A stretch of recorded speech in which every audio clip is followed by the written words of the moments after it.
السلام عليكم. بسم الله الرحمن الرحيم.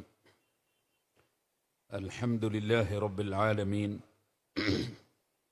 نشهد أن لا إله إلا الله ونشهد أن محمدا عبده ورسوله.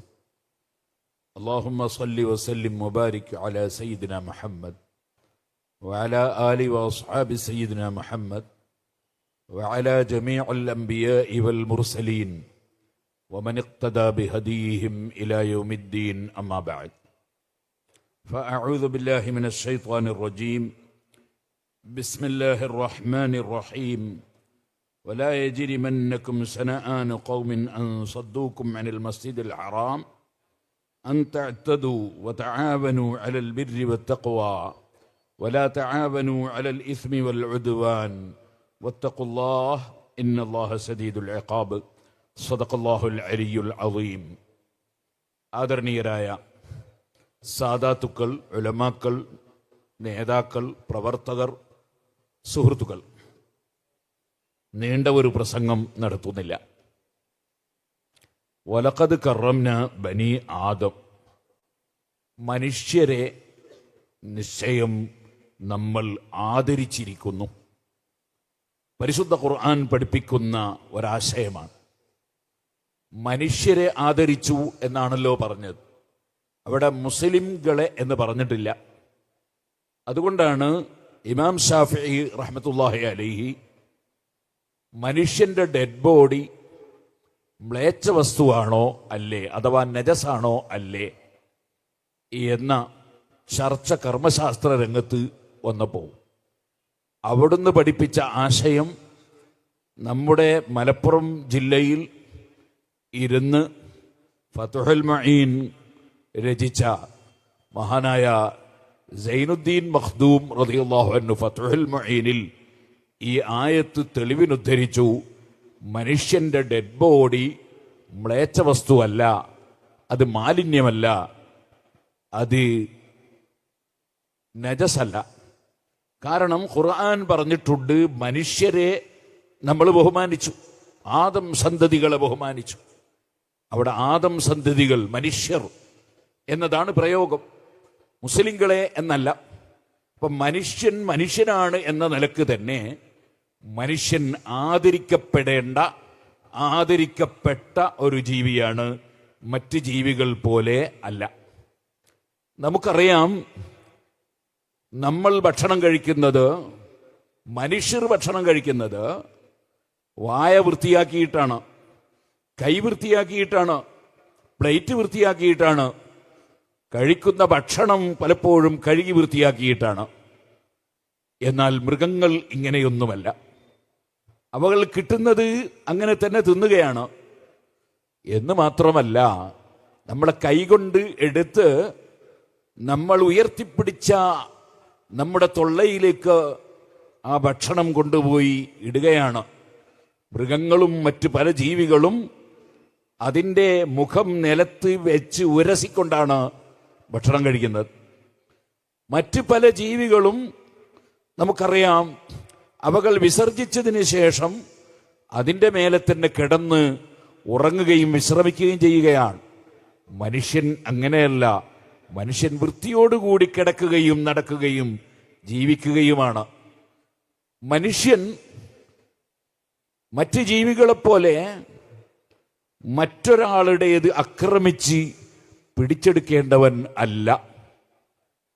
അതേപോലെ കുരങ്ങുകളെപ്പോലെ പരസ്പരം കൊഞ്ഞനം കാട്ടേണ്ടവർ അല്ല.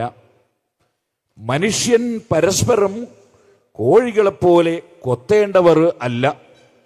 മനുഷ്യൻ പരസ്പരം പൂച്ചയെപ്പോലെ മാന്തിപ്പറിക്കേണ്ടവർ അല്ല. മനുഷ്യന് നൽകപ്പെട്ട ബഹുമാനം, അത് ഏറ്റവും വലിയ ബഹുമാനത്തിൽ ഒന്നാണ് തിരിച്ചറിവ്, വിവേകം. ആ വിവേകമുള്ള മനുഷ്യൻ മനുഷ്യനായി തീരണം. അങ്ങനെയാകുമ്പോൾ മനുഷ്യൻ മനുഷ്യർക്കൊപ്പമായിരിക്കും. നമ്മുടെ പ്രമേയം മനുഷ്യർക്കൊപ്പം എന്നതാണ്. ഈ മനുഷ്യർക്കൊപ്പം എന്ന പ്രമേയം നേരത്തെ ഇവിടെ സൂചിപ്പിക്കപ്പെട്ടതുപോലെ ഇപ്പോൾ പെട്ടെന്ന് തിരഞ്ഞെടുക്കപ്പെട്ട ഒരു പ്രമേയം അല്ല. മറിച്ച് പരിശുദ്ധ ഖുർആൻ ഉടനീളം പഠിപ്പിച്ച ഒരു പ്രമേയമാണ് മനുഷ്യർക്കൊപ്പമാകണം എന്നത്. മനുഷ്യർക്കൊപ്പമാവുക എന്ന് പറഞ്ഞാൽ അതിൻ്റെ ചില അർത്ഥസാരങ്ങളാണ് നേരത്തെ മഹാനായ ശൈഖുന ഉസ്താദ് അവറുകളടക്കം വിശദീകരിച്ചത്. ഉസ്താദ് അവറുകളെ സംബന്ധിച്ച് മനുഷ്യത്വത്തിൻ്റെ പ്രചാരകൻ എന്ന അർത്ഥത്തിൽ പ്രസംഗിച്ച ഒരു മാന്യ വ്യക്തി പ്രവാചകൻ എന്ന് പറഞ്ഞു. അങ്ങനെ പറഞ്ഞതിൻ്റെ അർത്ഥം എല്ലാ ജനങ്ങൾക്കും അറിയാം. പ്രചാരകൻ എന്ന അർത്ഥമാണ്. അദ്ദേഹം ചിലപ്പോൾ ഒറ്റ പ്രവാചകനിലും തന്നെ വിശ്വസിക്കാത്ത വ്യക്തിയായിരിക്കും. പ്രചാരകൻ എന്ന അർത്ഥത്തിൽ പ്രവാചകൻ എന്ന് പറയാറുണ്ട്. ഞാനിത് പറഞ്ഞു വരുന്നത്, ഈ മനുഷ്യത്വത്തിൻ്റെ പ്രചാരകനായി മഹാനായ ശൈഖുന ഉസ്താദ് അവർകൾ മാറിയത് എങ്ങനെയാണ്? അവിടുന്ന് പരിശുദ്ധ ഖുർആൻ ദർസ് നടത്തുന്നത് കൊണ്ടാണ്, ഖുർആൻ പഠിപ്പിക്കുന്നത് കൊണ്ടാണ്. ആ ഖുർആൻ പഠിപ്പിക്കുന്ന ആശയങ്ങളെല്ലാം മനുഷ്യർക്കൊപ്പമാണ്. ഞാൻ കൂടുതലായി പറയുന്നില്ല. ഞാൻ ഓതി വെച്ച ആയത്ത് നിങ്ങളൊന്ന് ശ്രദ്ധിച്ചു നോക്കൂ. ഖുർആൻ പറയാണ്, അതെ, വലാ യജ്രിമന്നകും ശനആനു ഖൗമിൻ അൻ സദ്ദൂകും അനിൽ മസ്ജിദിൽ ഹറാം. മുസ്ലിമീങ്ങളെ സംബന്ധിച്ചിടത്തോളം ഏറ്റവും ശ്രേഷ്ഠമായ പള്ളി അൽ മസ്ജിദുൽ ഹറാം, മക്കയിലെ പള്ളിയാണ്. അതിന് എത്ര ലക്ഷമാണ് അതിന് പ്രതിഫലം ലഭിക്കുന്നത് അവിടെയുള്ള സൽക്കർമ്മങ്ങൾക്ക്. ആ മക്ക എന്ന പ്രദേശത്തിന് തന്നെ 1,00,000 ഇരട്ടി പ്രതിഫലം ലഭിക്കുന്ന വിധത്തിലുള്ള പവറുണ്ട്. ആ അൽ മസ്ജിദുൽ ഹറാമിനെ കുറിച്ച് പിന്നെ പറയേണ്ടതില്ലല്ലോ. ആ അൽ മസ്ജിദുൽ ഹറാം എന്ന പള്ളി അത് ഖലീലുല്ലാഹി ഇബ്രാഹിം അലൈഹിസ്സലാത്തു വസ്സലാം അവിടെ കഅബ പുനർനിർമ്മാണം നടത്തിയതാണ്. അതിനു മുമ്പുള്ള പ്രവാചകർ, അതിനു മുമ്പുള്ള മലക്കുകൾ, അങ്ങനെ പലരും അത് നിർമ്മിച്ചതാണ്. ആ നിർമ്മിക്കപ്പെട്ട മസ്ജിദുൽ ഹറാം എന്ന പള്ളി അവിടെ കയറാൻ പാടില്ല, അവിടെ കയറി നിസ്കരിക്കാൻ പാടില്ല എന്ന് പറഞ്ഞ് തടഞ്ഞവരായിരുന്നു മക്കയിലുണ്ടായിരുന്ന അവിശ്വാസികൾ. ആ അവിശ്വാസികൾ അങ്ങനെയൊക്കെ പറഞ്ഞുവെങ്കിലും നേരത്തെ ആരോ ഇവിടെ സൂചിപ്പിച്ചതുപോലെ മഹാനായ ശൈഖുന കാന്തപുരം ഉസ്താദിന്റെ അങ്ങേയറ്റത്തെ ക്ഷമയും നയവും സ്വഭാവവും കാരണത്താൽ മറ്റുള്ളവരെല്ലാം ഉസ്താദിന്റെ മുന്നിൽ തോറ്റുപോകുന്നു എന്ന് നേരത്തെ ഇവിടെ ഏതോ ഒരു പ്രസംഗത്തിൽ കേട്ടത് ഞാൻ ഓർക്കുകയാണ്. മഹാനായ അഷ്റഫുൽ ഖൽഖ് മുഹമ്മദുർ റസൂലുള്ളാഹി സ്വല്ലല്ലാഹു അലൈഹി വസല്ലം തങ്ങളുടെ ആ മഹത്തായ സ്വഭാവത്തിന്റെ മുമ്പിൽ വലിയ വലിയ ശത്രുക്കൾ അവർ ഉറ്റമിത്രങ്ങളായി മാറുകയായിരുന്നു. അങ്ങനെ നബി സല്ലല്ലാഹു അലൈഹി വസല്ലം തങ്ങൾ സ്വന്തം ജന്മനാട്ടിൽ അവിടുന്ന് ഭരണം ലഭിച്ചപ്പോൾ, സ്വന്തം ജന്മനാട്ടിലേക്ക് തിരിച്ചു വന്നപ്പോൾ സ്വാഭാവികമായും പള്ളി തടഞ്ഞു വെച്ചവരോട് ഒരു വിരോധമുണ്ടാകാൻ സാധ്യതയുണ്ടല്ലോ. ഖുർആനോട് പറഞ്ഞ ആശയം നോക്കൂ നിങ്ങൾ. അത് ഓതിത്തന്നത് മുഹമ്മദ് നബി സല്ലല്ലാഹു അലൈഹി വസല്ലം തങ്ങളാണ്. വലാ യജ്രിമന്നകും ശനആനു ഖൗമിൻ, ഒരു സമൂഹത്തോട് നിങ്ങൾക്ക് വൈരാഗ്യം വിദ്വേഷമുണ്ടാകരുത്. എന്തേ വിദ്വേഷത്തിന് കാരണം? അൻ സദ്ദൂകും അനിൽ മസ്ജിദിൽ ഹറാം, ആ മസ്ജിദുൽ ഹറാം എന്ന പള്ളി നിങ്ങൾക്ക് അവർ തടഞ്ഞു. ആ വകയിൽ അവരോട് നിങ്ങൾക്ക് വൈരാഗ്യം വിദ്വേഷമുണ്ടാകരുത്. അൻതഅ്തദൂ, അതിന്റെ പേരിൽ നിങ്ങൾ അവരെ ആക്രമിക്കരുത്. പരിശുദ്ധ ഖുർആൻ പഠിപ്പിക്കുന്ന ഏറ്റവും ഉദാത്തമായ, ഉത്കൃഷ്ടമായ, ഏറ്റവും ഉയർന്ന സ്വഭാവം, ഈ സ്വഭാവത്തിലേക്ക് സർവജനങ്ങളും വരാനൊരുങ്ങിയാൽ ഇവിടെ എല്ലാവരും മനുഷ്യർക്കൊപ്പമാകും. അള്ളാഹുവിന്റെ ഖുർആൻ അവിടെ പറയാണ്, നിങ്ങൾ അക്രമം ചെയ്യാൻ പാടില്ല. പിന്നെ നിങ്ങളുടെ നയം എന്തായിരിക്കണം? വതആവനു അലൽ ബിർരി വത്തഖ്വാ, നിങ്ങൾ പരസ്പരം സഹകരിക്കണം, സ്നേഹിക്കണം. അലൽ ബിർ, മറ്റുള്ളവർക്ക് ഗുണം ചെയ്യുന്നതിൽ സഹകരിക്കണം. നിങ്ങൾ സ്വന്തത്തിൽ പുണ്യം ചെയ്യുന്നതിൽ സഹകരിക്കണം, മറ്റുള്ളവർ പുണ്യം ചെയ്യുന്നതിൽ സഹകരിക്കണം. നിങ്ങൾ കണ്ടില്ലേ മറ്റൊരു സ്ഥലത്ത് ഖുർആൻ, ലൻ തനാലുൽ ബിർറ ഹത്താ തുൻഫിഖൂ മിമ്മാ തുഹിബ്ബൂൻ, നിങ്ങൾ ചെലവഴിക്കുമ്പോൾ നിങ്ങൾക്ക് പുണ്യം ലഭിക്കാൻ നിങ്ങൾ ഏറ്റവും ഇഷ്ടപ്പെടുന്നത് ചെലവഴിക്കണം. അങ്ങനെ ചെലവഴിക്കേണ്ട ഏത് കാര്യമാണെങ്കിലും നിങ്ങൾ ഇഷ്ടപ്പെടുന്നത് മറ്റുള്ളവർക്ക് കൈമാറുക, അതിൽ നിങ്ങൾ പരസ്പരം സഹകരിക്കണം. ഇവിടെ സദഖ ഫണ്ട് വിജയിപ്പിക്കാൻ ആഹ്വാനം ചെയ്തില്ലേ? അതെ, അത് നല്ല കാര്യമാണ്. പാവപ്പെട്ടവരെ സഹായിക്കാനാണ്, കണ്ണീരൊപ്പാനാണ്, അതുപോലെ പാർശ്വവൽക്കരിക്കപ്പെട്ടവരെ ചേർത്ത് നിർത്താനാണ്. അങ്ങനെ തുടങ്ങി അത് ഞാനിപ്പോൾ എണ്ണി പറയുന്നില്ല. നമ്മൾ നേരത്തെ കേട്ടതും കണ്ടതുമാണല്ലോ അതിന്റെ മോഡൽ. ഓ സുഹൃത്തുക്കളെ, വതആവനൂ, നിങ്ങൾ പരസ്പരം സഹകരിക്കണം. അലൽ ബിർരി വത്തഖ്വാ, നന്മയിൽ സഹകരിക്കണം. വത്തഖ്വാ, ഭക്തിയിൽ സഹകരിക്കണം. സൂക്ഷ്മതയിൽ സഹകരിക്കണം. നിങ്ങൾ അല്ലാഹുവിനെ സൂക്ഷിച്ച് ജീവിക്കുന്നതിൽ സഹകരിക്കണം. വലാ തആവനൂ അലൽ ഇസ്മി വൽ ഉദ്വാൻ, തെറ്റായ കാര്യത്തിൽ പരസ്പരം സഹകരിക്കരുത്. വൽ ഉദ്വാൻ, ജനങ്ങൾക്കിടയിൽ ശത്രുത ഉണ്ടാക്കുന്നതിൽ സഹകരിക്കരുത്. എത്ര വിശാലമായ കാഴ്ചപ്പാടാണ് പരിശുദ്ധ ഖുർആൻ. ഇവിടെ മനുഷ്യത്വം നിലനിൽക്കാൻ വേണ്ടി മനുഷ്യർക്കൊപ്പം നിൽക്കുമ്പോൾ സ്വീകരിക്കേണ്ട നയം ഖുർആൻ എത്ര വിശാലമായിട്ടാണ് പഠിപ്പിക്കുന്നത്. അതേ, മനുഷ്യന് വലിയ ബഹുമതിയുണ്ടെന്ന് പഠിപ്പിച്ച ഖുർആൻ ആ മനുഷ്യൻ സ്വീകരിക്കേണ്ട നയം ഏതാണെന്ന് കൃത്യമായി പഠിപ്പിക്കുകയാണ്. കാരണം എന്തേ? ഖുർആൻ ഇറക്കിയത് ലോകസട്ടാവായ അള്ളാഹുവാണ്. ആ ലോകസട്ടാവായ അള്ളാഹു തന്നെയാണ് മുസ്ലിമിനെയും ഹൈന്ദവനെയും ക്രൈസ്തവനെയും ബുദ്ധനെയും ജൈനമതക്കാരനെയും മതമുള്ളവനെയും മതമില്ലാത്തവനെയും പാവപ്പെട്ടവനെയും പണക്കാരനെയും പുരുഷനെയും സ്ത്രീയെയും കുട്ടിയെയും വലിയവരെയും പ്രായമുള്ളവരെയും എല്ലാവരെയും സൃഷ്ടിച്ച് സംവിധാനിച്ച് ആവശ്യമുള്ളതൊക്കെ നൽകി സംരക്ഷിച്ചു കൊണ്ടിരിക്കുന്നവനാണ് ലോകസട്ടാവായ അല്ലാഹ്. നമ്മൾ മുസ്ലിമീങ്ങൾ ഏത് കാര്യം തുടങ്ങുമ്പോഴും തുടക്കത്തിൽ നല്ല കാര്യമാകുമ്പോ നമ്മൾ പറയുക ബിസ്മില്ലാഹിർ റഹ്മാനിർ റഹീം. പരിശുദ്ധ ഖുർആൻ തന്നെ ആദ്യമായി ഇറങ്ങിയ ആയത്ത് തന്നെ ഇഖ്റ ബിസ്മി റബ്ബിക്കല്ലദീ ഖലഖ്, അള്ളാഹുവിന്റെ പേരുച്ചരിച്ചുകൊണ്ട് വായിക്കണം എന്നാണല്ലോ. വായിക്കണം, വളരണം, അത് അള്ളാഹുവിന്റെ പേരുച്ചരിച്ചുകൊണ്ടായിരിക്കണം. ആ അള്ളാഹുവിന്റെ പേര് സുഹൃത്തുക്കളെ, അതിൽ നമ്മൾ പറയുന്നത് എന്താണ്? ബിസ്മില്ലാഹ്, അള്ളാഹുവിന്റെ പേര് കൊണ്ട് തുടങ്ങുന്നു, ബറക്കത്തെടുക്കുന്നു. അർ റഹ്മാൻ, അള്ളാഹു റഹ്മാനാണ്. റഹ്മാൻ എന്ന് പറഞ്ഞാൽ ആ വലിയ നാമത്തിന്റെ വിശാലമായ അർത്ഥം എത്രയാണെന്ന് പറയാനൊക്കുമോ?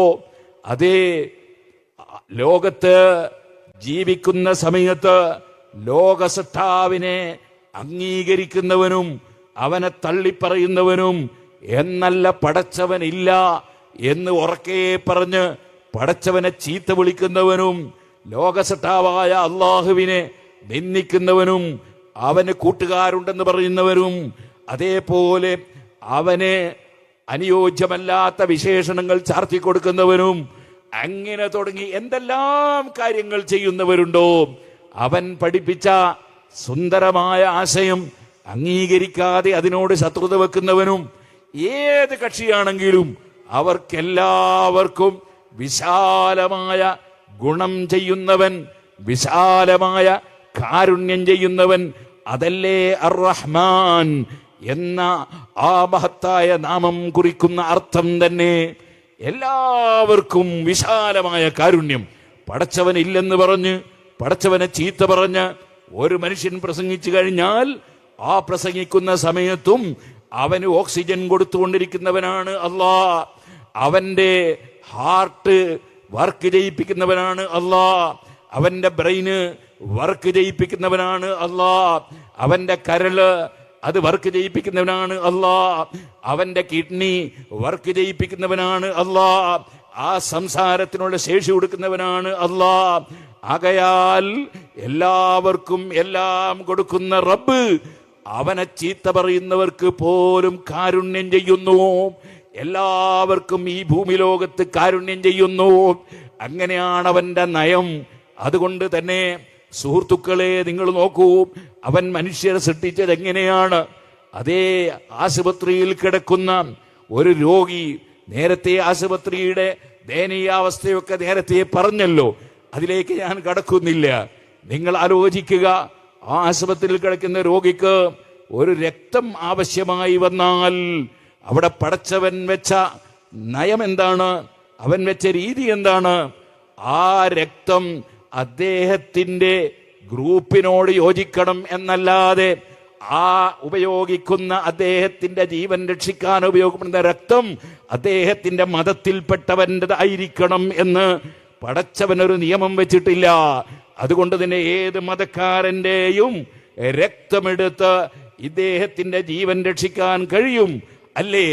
ഇതേപോലെ ചിലപ്പോൾ ഹാർട്ട് മാറ്റിവെച്ചാലും കിഡ്നി മാറ്റിവെച്ചാലും അതേപോലെ കരള് മാറ്റിവെച്ചാലും മറ്റേതെങ്കിലും അവയവങ്ങൾ മാറ്റിവെച്ചാലും അവിടെ ഏത് വിശ്വാസക്കാരൻ ഏത് വിശ്വാസമില്ലാത്തവൻ എന്ന വ്യത്യാസമില്ലാതെ മനുഷ്യന് അനുയോജ്യമായതാണെന്ന് ഡോക്ടർമാർ കണ്ടെത്തിയാൽ വേറെ ഒരു മനുഷ്യന്റെ ശരീരത്തിന്റെ ഭാഗം ഈ മനുഷ്യന് ഫിറ്റ് ചെയ്യുമ്പോൾ ഈ മനുഷ്യന് ആരോഗ്യത്തോടെ ജീവിക്കാൻ കഴിയുന്നത് കാണുന്നവരല്ലേ നമ്മൾ.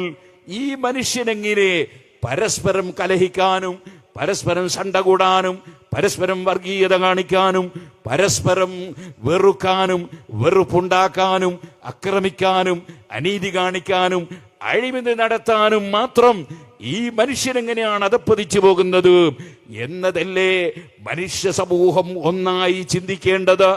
അല്ലാഹു സുബ്ഹാനഹു വ തആലയാകുന്ന ലോകസട്ടാവ് വിവേചനം വെക്കാതെ എല്ലാവർക്കും ജീവിക്കാൻ വേണ്ടി പടച്ചു തന്ന ഈ ഭൂമി, ആ ഭൂമിയെ കുറിച്ച് അവൻ തന്നെ പ്രഖ്യാപിച്ചു, വൽ അർള വദഅഹാ ലിൽ അനാം.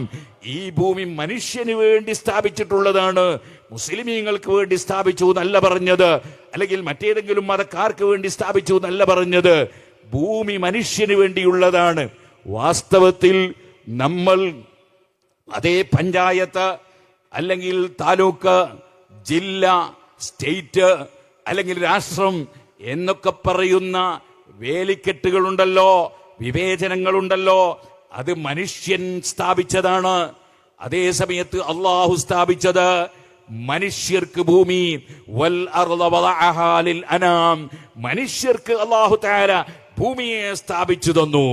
ആ ഭൂമിയിൽ ചിലർ അധികാരത്തിലെത്തുമ്പോൾ അവർ ആ ഭൂമിയിൽ ജീവിക്കാൻ മനുഷ്യനെ അനുവദിക്കാതിരിക്കുന്നു, മനുഷ്യനെ പ്രയാസപ്പെടുത്തുന്നു. ഇത് വാസ്തവത്തിൽ എന്താണ് മനുഷ്യത്വമെന്നും എന്താണ് സത്താവിനോടുള്ള കടപ്പാടെന്നും ചിന്തിക്കാത്തതിന്റെ പേരിലല്ലേ സംഭവിക്കുന്നത്. അതിലേക്ക് മനുഷ്യൻ പോകുന്നതിന്റെ കാരണം എന്താണ്? അതുകൊണ്ടല്ലേ അതേ മനുഷ്യൻ മനുഷ്യൻ മനുഷ്യൻ എന്ന വാചകം ആവർത്തിച്ചു പറഞ്ഞ ഖുൽ അഊദു ബിറബ്ബിന്നാസ് മലിക്കിന്നാസ് ഇലാഹിന്നാസ് മിൻ ശർറിൽ വസ്വാസിൽ ഖന്നാസ് അല്ലദീ യുവസ്വിസു ഫീ സുദൂരിന്നാസ് മിനൽ ജിന്നതി വന്നാസ്. അതേ മനുഷ്യന്റെ അധിപനായ, മനുഷ്യന്റെ സട്ടാവായ, മനുഷ്യന്റെ ആരാധ്യനായ ആ അള്ളാഹുവിനോട് കാവലി ചോദിക്കാൻ പഠിപ്പിക്കുകയാണ് ഖുർആനിന്റെ അവസാനത്തെ സൂറത്ത്. ആരിൽ നിന്നാണ് കാവലി ചോദിക്കേണ്ടത്? മിൻ ശർറിൽ വസ്വാസിൽ ഖന്നാസ്.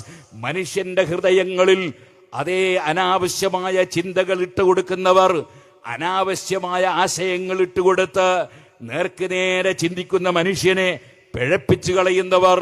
മിനൽ ജിന്നതി വന്നാസ്. അത് ജിന്ന് വർഗത്തിലുമുണ്ട് മനുഷ്യവർഗത്തിലുമുണ്ട്. മനുഷ്യന്റെ ഹൃദയങ്ങളിൽ അനാവശ്യമായ ചിന്തകൾ ഇട്ടുകൊടുത്ത് മനുഷ്യനെ പിഴപ്പിക്കുന്ന സമൂഹമുണ്ട്. ആ സമൂഹത്തിന്റെ നാശത്തിൽ നിന്ന് കാവല് ചോദിക്കാൻ പരിശുദ്ധ ഖുർആൻ പഠിപ്പിക്കുകയാണ്. നേരത്തെ മഹാനായ ശൈഖുനാ ഉസ്താദ് അവറുകൾ അതേ ഇദാ ഖീല ലഹും ആമിനു കമാ ആമനന്നാസ്, പരിശുദ്ധ ഖുർആനിലെ സൂറത്തുൽ ബഖറയിൽ 3 വിഭാഗത്തെ അതിന്റെ തുടക്കത്തിൽ തന്നെ വിവരിക്കുകയുണ്ടായി. അതിലൊന്ന് അതേ സത്യവിശ്വാസികളാണ്, മറ്റൊന്ന് ആ മക്കയിലുണ്ടായിരുന്ന ബഹുദൈവ വിശ്വാസികളാണ്, മൂന്നാമത്തെ വേറൊരു കക്ഷി അവർ ബഹുദൈവ വിശ്വാസികളല്ല, അതേ സമയത്ത് സത്യവിശ്വാസികളുമല്ല. മറിച്ച് ഇദാ ഖീല ലഹും ആമിനു കമാ ആമനന്നാസ്, അവർ വിശ്വസിച്ചു എന്ന് പറയും. വമിനന്നാസി, മനുഷ്യരിൽപ്പെട്ട ഒരു വിഭാഗമാണ്. വമിനന്നാസി മൻ യഖൂലു ആമന്നാ ബില്ലാഹി വബിൽ യൗമിൽ ആഖിരി വമാ ഹും ബിമുഅ്മിനീൻ. അവർ അശ്ഹദു അല്ലാ ഇലാഹ ഇല്ലല്ലാഹ് എന്ന് പറയും, അശ്ഹദു അന്ന മുഹമ്മദർ റസൂലുള്ളാഹ് എന്ന് പറയും. അന്ത്യനാളിൽ വിശ്വസിച്ചു എന്ന് പറയും. പക്ഷേ ഓമാഹും ബിമുമിനീൻ, അവർ യഥാർത്ഥത്തിൽ വിശ്വസിച്ചവരല്ല. അവരുടെ മനസ്സിൽ യഥാർത്ഥ വിശ്വാസം കടന്നിട്ടില്ല എന്ന് പറഞ്ഞുകൊണ്ട് കാപ്പട്യം നടിച്ച് മുസ്ലിമാണെന്ന് പറഞ്ഞു നടക്കുന്ന കക്ഷികളെ സംബന്ധിച്ച് ഖുർആൻ പറഞ്ഞു, ഇദാ ഖീല ലഹും ആമിനൂ കമാ ആമനന്നാസ്, അവരോട് പറയപ്പെട്ടാൽ അതേ ശുദ്ധജനങ്ങളായ ഏറ്റവും നല്ലവരായ ജനങ്ങൾ വിശ്വസിച്ചതുപോലെ. അതാരാണ്?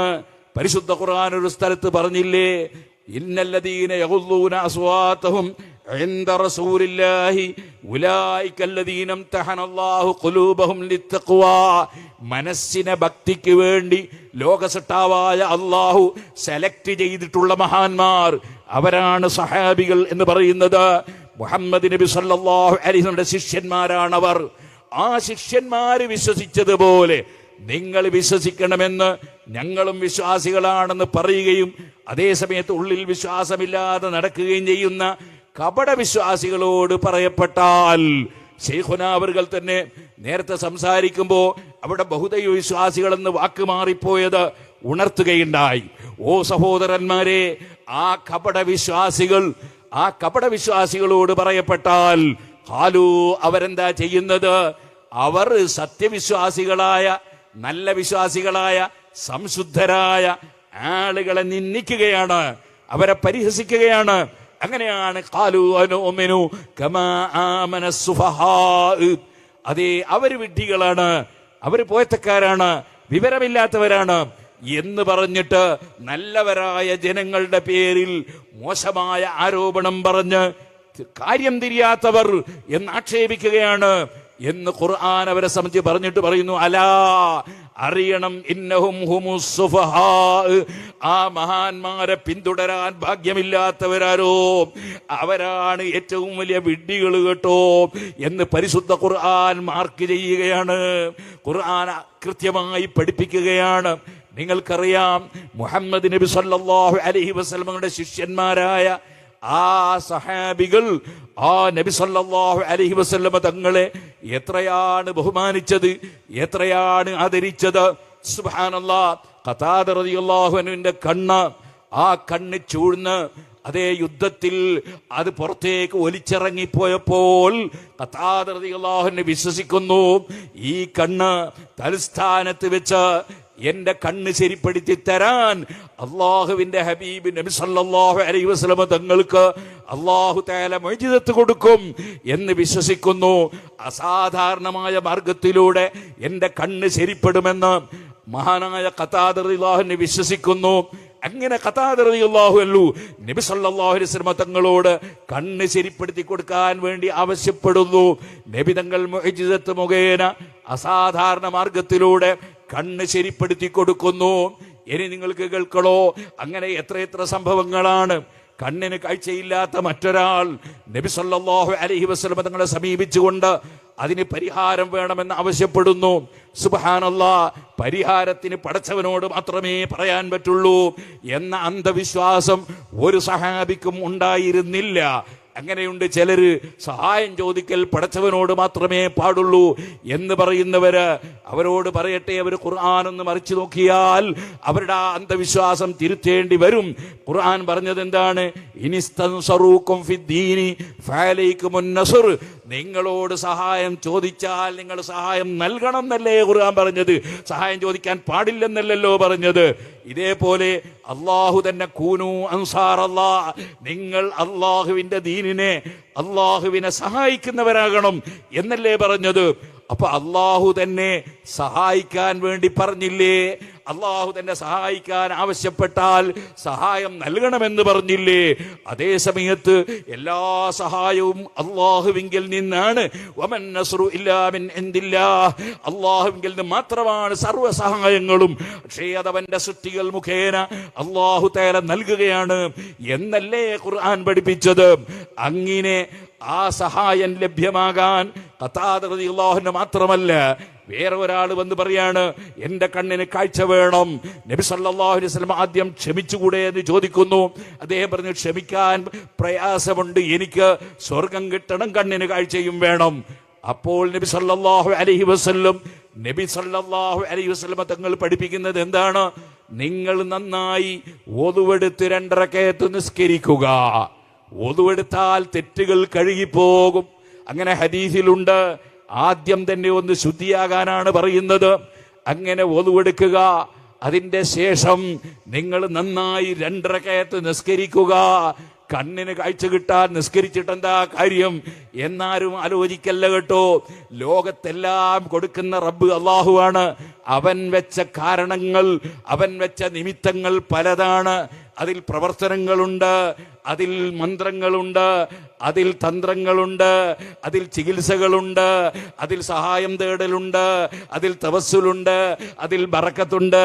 അങ്ങനെ ഒരുപാട് വിഷയങ്ങൾ അല്ലാഹു തആല നിമിത്തമായി വെച്ചിട്ടുണ്ട്. 2 റക്അത്ത് നിസ്കരിക്കുന്നു പറയുന്നത്. ഖുർആൻ തന്നെ പറഞ്ഞില്ലേ, ഇസ്തഈനൂ ബിസ്സബ്രി വസ്സലാഹ്, ക്ഷമ കൊണ്ട് സഹായം തേടുക, നിസ്കാരം കൊണ്ട് സഹായം തേടുക. അദ്ദേഹം 2 റക്അത്ത് നിസ്കരിക്കുന്നു. അതിനുശേഷം മുഹമ്മദ് നബി സല്ലല്ലാഹു അലൈഹി വസല്ലമ തങ്ങളെ വിളിച്ച് ഇസ്തിഗാഥ ചെയ്യാനും അള്ളാഹുവിനോട് പ്രാർത്ഥിക്കാനും അള്ളാഹുവിന്റെ റസൂൽ കൽപ്പിക്കുന്നു. അതാണല്ലോ ആ നിസ്കാരത്തിന്റെ ശേഷം അല്ലാഹുമ്മ ഇന്നി അസ്അലുക വഅതവജ്ജഹു ഇലൈക ബിനബിയിക നബിയ്യിർ റഹ്മ, അല്ലാഹുവേ ഞാൻ നിന്നോട് ചോദിക്കുന്നു, വഅതവജ്ജഹു ഇലൈക നിന്നിലേക്ക് ഞാൻ മുന്നിടുന്നു, ഇന്നി അസ്അലുക വഅതവജ്ജഹു ഇലൈക ബിനബിയിക നിന്റെ നബിയെ അടയാളനാക്കി ഞാൻ നിന്നിലേക്ക് മുന്നിടുന്നു. നബിയ്യിർ റഹ്മ, അത് കാരുണ്യത്തിന്റെ നബിയാണ്. ആ നബി മുഖേനയാണ് കാരുണ്യം ലഭിക്കുന്നത്. കാരുണ്യത്തിന്റെ നബിയാണ്. ആ നബിയെ മുൻനിർത്തി ഞാൻ നിന്നോട് ചോദിക്കുന്നു, ഞാൻ നിന്നിലേക്ക് മുന്നിടുന്നു അല്ലാ. അത് പറഞ്ഞിട്ട് പിന്നെന്താ വേണ്ടത്? പിന്നെ നബിതങ്ങളെ നേരിൽ വിളിച്ച് ഇസ്തിഗാഥ ചെയ്യണം. അതാണ് നബിതങ്ങൾ പഠിപ്പിക്കുന്നത്. യാ മുഹമ്മദ്, ഓ മുഹമ്മദ് നബിയേ, ഓ മുഹമ്മദ് നബിയേ.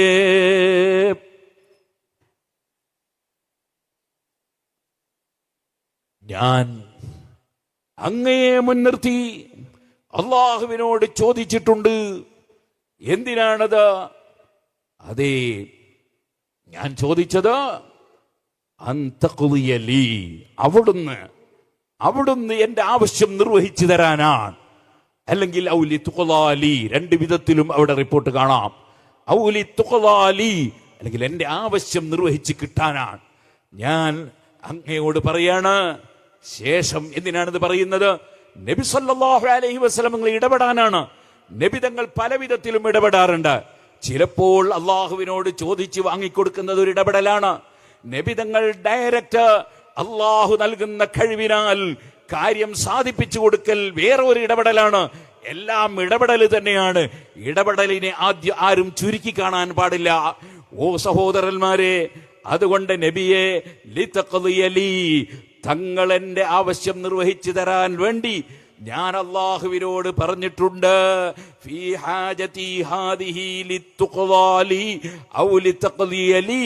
അത് പറഞ്ഞ ഉടനെ വീണ്ടും പറയാൻ നബി തങ്ങൾ പഠിപ്പിക്കുന്നു, അല്ലാഹുമ്മ, അല്ലാഹുവേ, ഫസഫിഹു ഫിയ, ആ മുഹമ്മദ് നബി സല്ലല്ലാഹു അലൈഹി വസല്ലം മധ്യവർത്തിയാകും. അങ്ങനെ മധ്യവർത്തിയില്ല എന്നാരും പറയരുത്.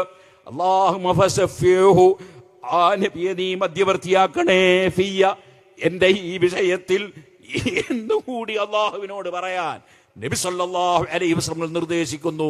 അദ്ദേഹം പറഞ്ഞതുപോലെ മാറ്റം വരുത്താതെ അത് ചെയ്യുന്നു. അദ്ദേഹം എഴുന്നേൽക്കുന്നു. വഖദ് അബ്സറ, അദ്ദേഹത്തിന് കണ്ണിന് കാഴ്ച കിട്ടിപ്പോയി. ഈ ഹദീസ് സഹീഹാണെന്ന് പറയാത്ത വല്ല പണ്ഡിതന്മാരുമുണ്ടോ? ഈ ഹദീസിനെ നിഷേധിച്ച ഏതെങ്കിലും പണ്ഡിതന്മാരുണ്ടോ? സുഹൃത്തുക്കളെ, 4 മദ്ഹബിന്റെ ഇമാമുകളിൽ ഒരാളായ 10 ലക്ഷം ഹദീസ് മനപ്പാടമാക്കിയ അഹ്മദ് ഇബ്നു ഹംബൽ റളിയല്ലാഹു അൻഹു, ഇമാം ഷാഫി റളിയല്ലാഹു അൻഹുവിന്റെ ശിഷ്യനാണ്. ഇമാം ബുഖാരിയുടെ ഗുരുവര്യരാണ്. മഹാനവറുകൾ ഈ ഹദീസ് 1-ലധികം സ്ഥലത്ത് മുസ്നദിൽ റിപ്പോർട്ട് ചെയ്തില്ലേ? അതേപോലെ ഇമാം തിർമിദിയും ഇബ്നു മാജയും റിപ്പോർട്ട് ചെയ്തില്ലേ? ഈ ഹദീസ് സ്വീകാര്യമാണെന്ന് പറയാത്ത ഏതെങ്കിലും ഒരു പണ്ഡിതനുണ്ടോ? ഇങ്ങനെ മുഹമ്മദ് നബി സല്ലല്ലാഹു അലൈഹി വസല്ലമ തങ്ങളെ വിളിച്ച് തേടാനും നബി തങ്ങളെ അടയാളനാക്കി പടച്ചവനോട് ദുആ ചെയ്യാനും എല്ലാം പഠിപ്പിക്കപ്പെട്ടതല്ലേ? അത് സഹാബത്ത് ചെയ്തതല്ലേ? ആമിനൂ കമാ ആമനന്നാസ്, ആ സഹാബത്ത് വിശ്വസിച്ചതുപോലെ വിശ്വസിക്കണം എന്ന് പറയപ്പെടുമ്പോൾ അവർ വിഡ്ഢികളാണ്, അതിന് ഞങ്ങൾ കിട്ടൂല എന്ന് പറയുന്നവർ അവർ ശരിയായ വിശ്വാസികളല്ല എന്ന് പരിശുദ്ധ ഖുർആൻ പറയുകയാണ്. ഇത് സൂറത്തുൽ ബഖറയുടെ തുടക്കത്തിൽ തന്നെ നമ്മളെ പഠിപ്പിക്കുന്ന ഒരു ആശയമാണ്. ഞാൻ നീട്ടി സംസാരിക്കുന്നില്ല. അതുകൊണ്ട് തന്നെ ആ സഹാബത്തിന്റെ 100% പിന്തുടർന്നു. സഹാബത്ത്, ഓ സുഹൃത്തുക്കളെ, നബി സല്ലല്ലാഹു അലൈഹി ഞങ്ങളെയാണ് പിന്തുടർന്നത്. നബി സല്ലല്ലാഹു അലൈഹി വസല്ലം തങ്ങളുടെ ജീവിതത്തിൽ ഖുതുബ ഓതിയ ഭാഷയിലല്ലാതെ ജുമഅ നിസ്കരിച്ചിട്ടില്ല. ജുമഅ നിസ്കരിച്ച ഭാഷയിലല്ലാതെ ഖുതുബ ഓതിയിട്ടില്ല. ആ നബിയെ പിന്തുടർന്നുകൊണ്ടാണ് സഹാബത്ത് ലോകം മുഴുക്കെ ഇസ്ലാം മതം പ്രചരിപ്പിച്ചപ്പോൾ അറബിയിൽ മാത്രം ഖുതുബ ഓതി ജുമഅ നിസ്കരിച്ച് പഠിപ്പിച്ചത്. ആ സഹാബത്ത് നിങ്ങൾ നോക്കൂ, അവിടെ ഗോതമ്പായിരുന്നു സക്കാത്ത് കൊടുത്തിരുന്നതെങ്കിൽ കേരളത്തിലെത്തിയപ്പോൾ ഫിത്ർ സക്കാത്ത് ഗോതമ്പ് കൊടുക്കണമെന്ന് അവർ വാശി പിടിച്ചിട്ടില്ല. ഇവിടുത്തെ ധാന്യമായ അതേ പ്രധാന ധാന്യമായ അരി കൊടുത്താൽ മതി.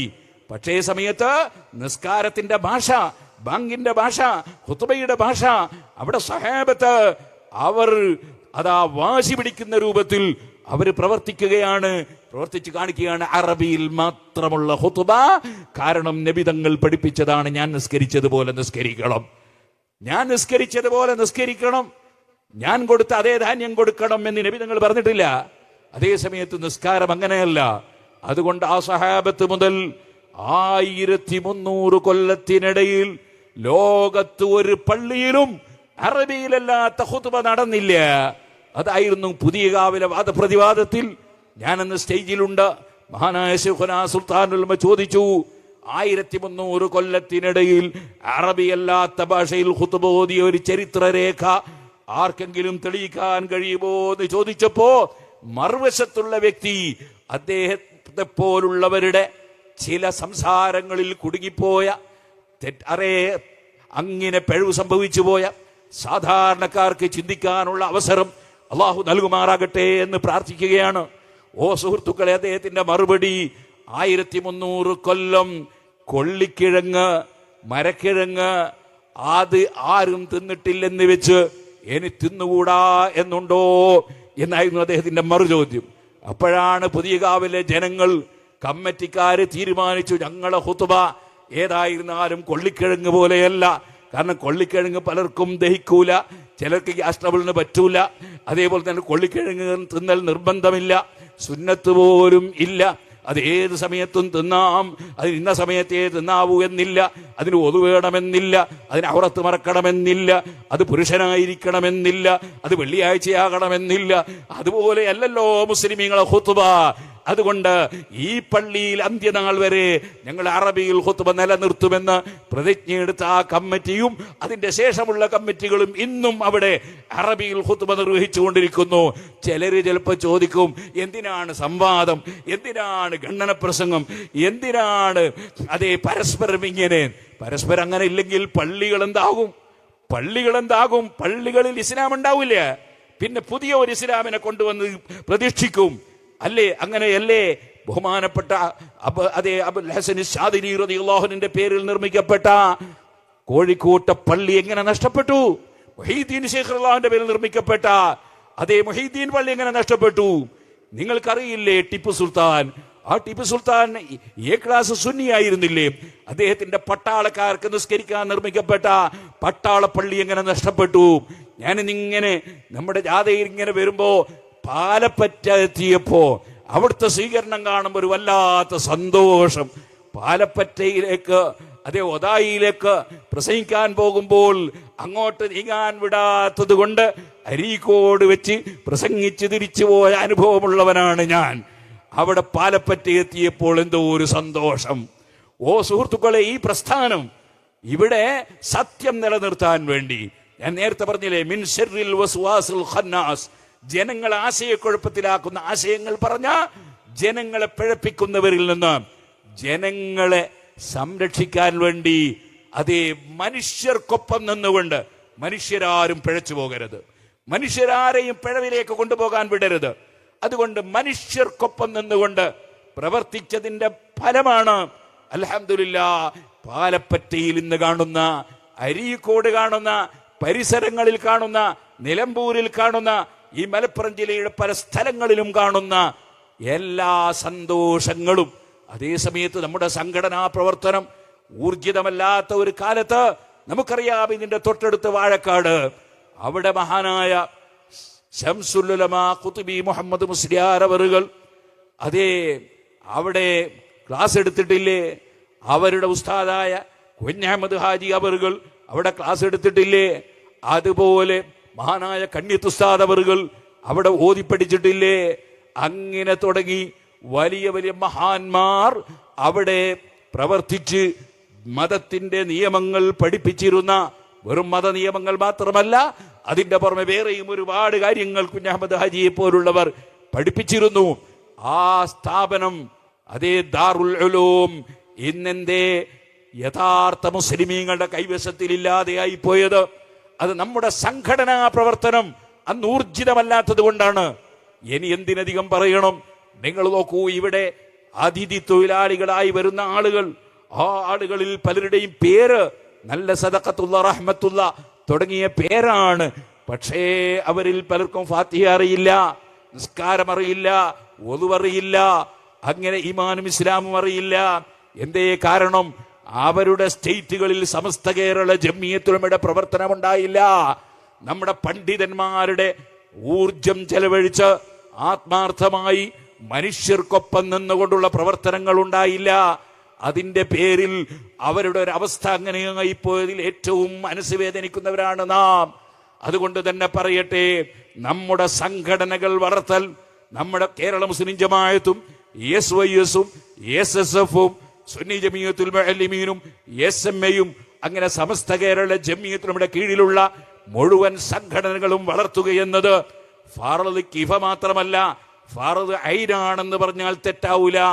അവനവന് മാത്രം അത് പ്രവർത്തിച്ചാലേ കഴിയൂ എന്ന അവസ്ഥ വരുമ്പോ എല്ലാവരും അതിൽ പ്രവർത്തകരാകണം. ഒരിക്കലും തന്നെ നമ്മൾ ആരെങ്കിലും പറയുന്ന ഫിത്നകൾ കേട്ട്, ആരെങ്കിലും പറയുന്ന ഏതെങ്കിലും ആശയങ്ങൾ കേട്ട് സംഘടനയെ തെറ്റിദ്ധരിച്ച് പോകരുതെന്നും, അങ്ങനെ തെറ്റിദ്ധരിച്ച്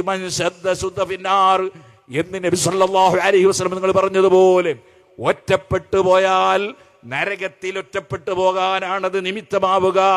അതുകൊണ്ട് അലൈക്കും ബിൽ ജമാഅ, നിങ്ങൾ ഈ കൂട്ടായ്മയുടെ കൂടെ നിൽക്കണമെന്ന ഹബീബ് നബി സല്ലല്ലാഹു അലൈഹി വസല്ലം പഠിപ്പിച്ച ആശയം നേരത്തെ ഇവിടെ ഉസ്താദ് അവറുകളുടെ ആരോഗ്യനിലയെ സംബന്ധിച്ചും ഉസ്താദിന് അല്ലാഹു കൊടുത്ത ഭാഗ്യത്തെക്കുറിച്ചും ആരോ സംസാരിക്കുന്നത് കേട്ടു.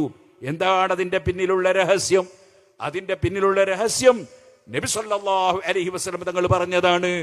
അതെന്താണ്? സലാസുൻ ലാ യഖില്ലു അലൈഹിന്ന ഖൽബു മുസ്ലിം, ഒരു മുസ്ലിമിന്റെ ഹൃദയം പിഴച്ചു പോകില്ല, തെറ്റിപ്പോകില്ല. 3 കാര്യം വേണം. അതെന്താണ്? ഇഖ്ലാസുൽ അമലി ലില്ലാഹ്, അല്ലാഹുവിന്റെ പൊരുത്തത്തിന് വേണ്ടി മാത്രം പ്രവർത്തിക്കുക. വന്നസീഹത്തു ലിൽ മുസ്ലിമീൻ, അതേ ജനങ്ങൾക്ക് ഗുണം ഉദ്ദേശിക്കുക. അതിൽ എല്ലാ ജനങ്ങൾക്കും ഗുണം ചെയ്യുന്ന മുസ്ലിമീങ്ങൾക്ക് പ്രത്യേകിച്ചും ഗുണം ഉദ്ദേശിക്കുക. അതിന്റെ കുറവ് വലസൂം ജമാഅത്തിഹിം, മുസ്ലിം കൂട്ടായ്മ, അതാണ് സുന്നത്ത് ജമാഅത്ത്. അത് മുറുകെ പിടിക്കുക. ഫഇന്ന ദഅവതഹും തുഹീതു മിൻ വറാഇഹിം, അങ്ങനെ വരുമ്പോൾ സുന്നത്ത് ജമാഅത്ത് എന്ന് പറയുന്ന ഇന്ന് മാത്രമുള്ള ജനങ്ങളെല്ലാം ഹബീബ് നബി സല്ലല്ലാഹു അലൈഹി വസല്ലം മുതൽ ഇന്ന് വരെയുള്ളവരാണ് സുന്നത്ത് ജമാഅത്ത്, ഇന്ന് വരെയുള്ള മഹാന്മാരാണ് സുന്നത്ത് ജമാഅത്ത്. അവരുടെ പ്രാർത്ഥന കാവലിനുണ്ടാകുമെന്നാണ് നബി സല്ലല്ലാഹു അലൈഹി വസല്ലം പഠിപ്പിച്ചത്. ഈ ഹദീസ് ഇമാം ഷാഫിഈ റളിയല്ലാഹു അൻഹു അവിടുത്തെ കിതാബ് റിസാലയിൽ ഉദ്ധരിച്ചതായി കാണാം. ആ പ്രാർത്ഥനയാണ് ശൈഖുനയുടെ കരുത്ത്, ശൈഖുനയുടെ തിരിച്ചുവരവ്. എന്ത് പേര് പറഞ്ഞാലും ആ പ്രാർത്ഥനയാണ്. ആ പ്രാർത്ഥനയാണ് ഇങ്ങനെയുള്ള ഒരു സമൂഹത്തെ എല്ലാവരാലും അംഗീകരിക്കപ്പെടുന്ന, എല്ലാവർക്കും ഞാനും അതിൽ പങ്കെടുക്കണമെന്ന് തോന്നുന്ന ഇത്തരത്തിലുള്ള സംവിധാനങ്ങളും സമ്മേളനങ്ങളും സംഘടിപ്പിക്കാൻ അള്ളാഹു നമുക്ക് ഭാഗ്യം തന്നത് ഈ 3 കാര്യം മുറുകെ പിടിച്ചത് കൊണ്ടാണ്. അത് മുറുകെ പിടിച്ച് സംഘടനാ പ്രവർത്തനങ്ങളുമായി നമ്മുടെ പ്രവർത്തകന്മാർ, നമുക്ക് വിശ്രമമില്ല. ഇൻഷാ അല്ലാഹ് സമസ്ത കേരള ജംഇയ്യത്തുൽ ഉലമയുടെ 100ാം വാർഷിക സമ്മേളനമടക്കം നമ്മുടെ കർത്തവ്യത്തിലായി ഉണ്ട്. ഇവിടെ അരീക്കോട് വന്ന് മലപ്പുറം ജില്ലയിലെ 2 സ്ഥലത്ത് സ്വീകരണം കൊടുക്കുന്നതിൽ ഒരു സ്വീകരണ സ്ഥലമായ ഈ അരീക്കോട് വന്ന് ഈ ജനപ്രവാഹം കണ്ടപ്പോൾ നമ്മൾ സമസ്ത കേരള ജംഇയ്യത്തുൽ സമ്മേളനം എവിടെ നടത്തും അല്ലാഹ് എന്ന ചിന്തയിലാണ് പ്രവർത്തകരായ ഞങ്ങൾ. അതുകൊണ്ട് നിങ്ങളെല്ലാവരും സജീവമായ സംഘടനാ പ്രവർത്തനങ്ങൾക്കുണ്ടാകണമെന്നും അത് അള്ളാഹുവിന്റെ പൊരുത്തത്തിന് വേണ്ടിയാകണം, അല്ലാതെ വേറെ ഒരു ലക്ഷ്യവും ഉണ്ടാകരുത്. അള്ളാഹുവിന്റെ പൊരുത്തം മാത്രം ലക്ഷ്യം വെച്ചുകൊണ്ട് മങ്കാന യുരീദു ഹർസൽ ആഖിറതി നസിദ് ലഹു ഫീ ഹർസിഹി വമങ്കാന യുരീദു ഹർസദ് ദുനിയാ നൂതിഹി മിൻഹാ വമാ ലഹു ഫിൽ ആഖിറതി മിൻ നസീബ്. ദുനിയാവിലെ കാര്യം ഉദ്ദേശിച്ചുകൊണ്ട് ആരെങ്കിലും പ്രവർത്തിച്ചാൽ ആഖിറത്തിൽ അവനൊന്നും കിട്ടൂല. അതേസമയം ആഖിറം ഉദ്ദേശിച്ചുകൊണ്ട് പ്രവർത്തിക്കണം, അവിടെയാണ് മനുഷ്യന്റെ വിജയം എന്ന് ഈ സമയത്ത് ഖുർആനിലെ അധ്യാപനം നിങ്ങളെ ഓർമ്മപ്പെടുത്തി. റാസൽ ഖൈമയിൽ വിനീതനായ ഞാനും എന്നെ പോലുള്ളവരും ചെല്ലുമ്പോൾ എല്ലാ സൗകര്യങ്ങളും ചെയ്തു തന്നിരുന്ന ബഹുമാനപ്പെട്ട ഹൈദർ ഫൈസി അടുത്ത് മരണപ്പെട്ടു പോയി. അതുപോലെ വേറെയും പലരും മരിച്ചത് ഇവിടെ ഓർമ്മപ്പെടുത്തി. വിദേശത്ത് വെച്ച് അപകടത്തിൽ മരിച്ചവരെ ഓർമ്മപ്പെടുത്തി. അള്ളാഹുവെ അവരെല്ലാവരെയും ഞങ്ങളുടെ ഈ അരീക്കോട് കുട്ടിക്കാലത്ത് ഞാനിവിടെ വന്ന് മജ്മഇന്റെ പ്രവർത്തനം നടത്തുന്ന കാലത്ത്, അതേപോലെ SSFന്റെ പ്രവർത്തനം നടന്ന കാലത്ത് ഞങ്ങളെ കൂടെ ഉണ്ടായിരുന്ന നമ്മുടെ വടശ്ശേരി ഫൈസി അടക്കം അള്ളാഹുവെ ഞങ്ങളെ വിട്ടു പിരിഞ്ഞു പോയ ഒരുപാട് ആളുകളുണ്ട്, പ്രവർത്തകരുണ്ട്, നേതാക്കളുണ്ട്, അതേ സഹായികളുണ്ട്, സഹകാരികളുണ്ട്. എല്ലാവർക്കും നിന്റെ സ്വർഗത്തിൽ ഉന്നത സ്ഥാനം നൽകണം അല്ലാ എന്ന് ദുആ ചെയ്തുകൊണ്ട് വിദേശ രാജ്യങ്ങളിൽ നമ്മുടെ ഇതിനോട് അനുബന്ധിച്ച് അയ്യുഹന്നാസ്, ഓ ജനങ്ങളെ എന്ന പ്രമേയവുമായി 5 ലക്ഷം ആളുകളെ നേരിൽ പോയി കണ്ട് നമ്മുടെ ഈ ദഅവത്ത് എത്തിക്കാൻ വേണ്ടി ശ്രമിക്കുന്ന ICFന്റെ പ്രവർത്തകർ, അതേപോലെ അവരോട് ചേർന്ന് നിന്ന് പ്രവർത്തിക്കുന്ന RSCയുടെ പ്രവർത്തകർ, വിദേശത്തും നാട്ടിലുമുള്ള നമ്മളുടെ സ്ഥാപനങ്ങളെ പ്രവർത്തകർ, സഹായികൾ, അള്ളാഹു എല്ലാവരെയും ഞങ്ങളെയും നീ സഹായിക്കണം റഹ്മാനെ. ഞങ്ങളെ പണ്ഡിതന്മാർക്ക്, നേതാക്കൾക്ക്, പ്രവർത്തകർക്ക്, സഹായികൾക്ക്, സഹകാരികൾക്കും ഞങ്ങൾക്കും നിന്റെ പൊരുത്തത്തിൽ ആരോഗ്യത്തോടെ, ഹിമ്മത്തോടെ, തഖ്വയോടെ ദീർഘ ആയുസ് നൽകണം റഹ്മാനെ. ഈ പരിപാടിക്ക് അധ്വാനിച്ചവർ, പ്രവർത്തിച്ചവർ, സഹകരിച്ചവർ, വന്നു ചേർന്നവർ എല്ലാവർക്കും സർവ്വ നന്മയും നീ നൽകണം റഹ്മാനെ. മനുഷ്യത്വത്തോട് കാണിക്കേണ്ട മര്യാദകളെ സംബന്ധിച്ച് നിന്റെ ഖുർആനും ഹദീസും പഠിപ്പിച്ചതിൽ ഉറച്ചു നിന്നുകൊണ്ട് ജനങ്ങൾക്ക് ഉത്ബോധനം ചെയ്യാൻ ഞങ്ങൾക്ക് നീ തൗഫീഖ് നൽകണം റഹ്മാനെ. വാഖിറു ദഅവാനാ അൽഹംദുലില്ലാഹി റബ്ബിൽ ആലമീൻ. അസ്സലാമു അലൈക്കും വറഹ്മത്തുള്ളാഹി വബറകാതുഹു.